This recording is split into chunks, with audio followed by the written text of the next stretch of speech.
Hello student, welcome to class 11th Humanities, subject History, continuity of theme 2nd, Writing and City Lives. Today we will take our topic Cities in Mesopotamian Culture.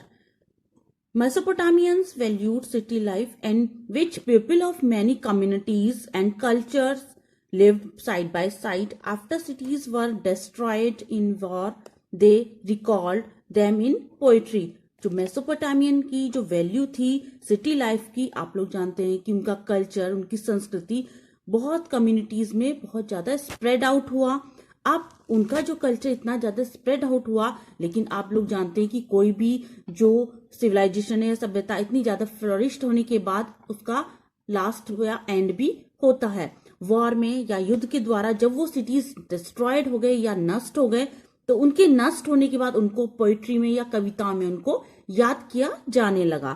The most pointed reminder to us of the pride Mesopotamians took in their cities comes at the end of the Gilgamesh epic, which was written on 12 tablets. अब Gilgamesh जो epic है, महाकाव्य लिखा गया, उसको 12 tablets के द्वारा उसको लिखा गया था। A great hero who subdued people were far and wide. एक ऐसा ग्रेट हीरो जिसने लोगों को दूर दूर तक हराया था या बहुत ज्यादा उसने विजय प्राप्त की थी। अब यहाँ पर then crossing the water surrounding of the world after a heroic attempt Gilgamesh failed and return to Uruk. बहुत सारी विजय प्राप्त करने के बाद आखिर में पूरा संसार में घूमने के बाद, क्रॉसिंग द वाटर्स या वाटर्स को, नदियों को पार करने के बाद, पूरे संसार में घूमने के बाद उसका एक जो अटेम्प्ट था, हीरोइक अटेम्प्ट या एक नायक का जो अटेम्प्ट था, लास्ट में वो फेल हो जाता है और वापस उर्क सिटी में आ जाता है। He admired the foundations made of fired bricks that he put into place. उसने अपनी जो फायर्ड की हुई जो ब्रिक्स थी उनकी भी बहुत ज्यादा प्रेज्ड की है, उनको उनकी एडमायर की है, उनकी प्रशंसा की है जो वहां पर उस प्लेस पर लगाई गई थी।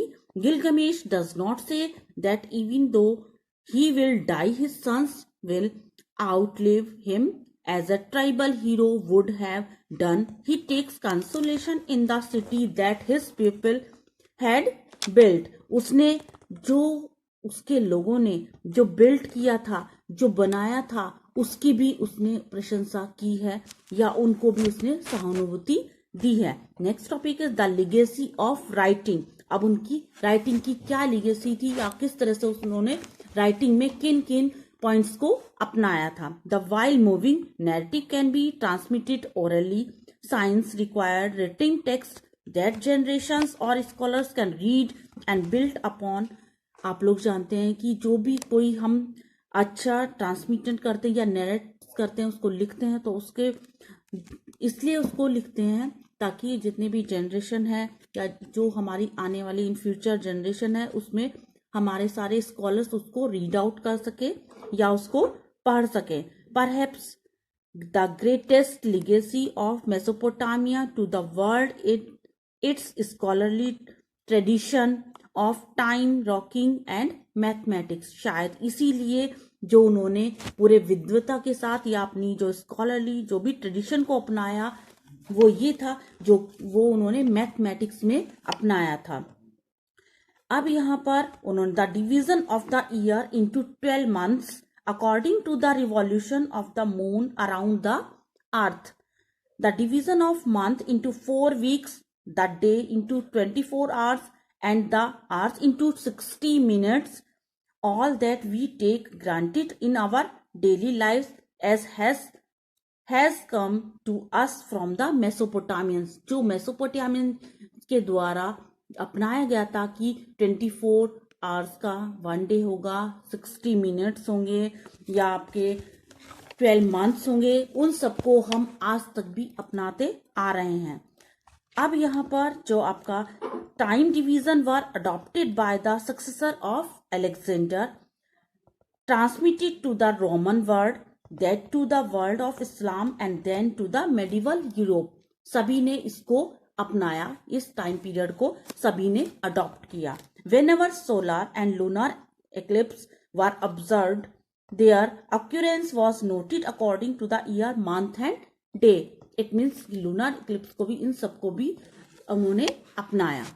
Mesopotamians' achievement would have been possible without writing and the urban institution of schools where students read and write copied earlier written tablet, and where some boys were trained to become not record keeper for the administration but intellectuals who could build on the work of their predecessors.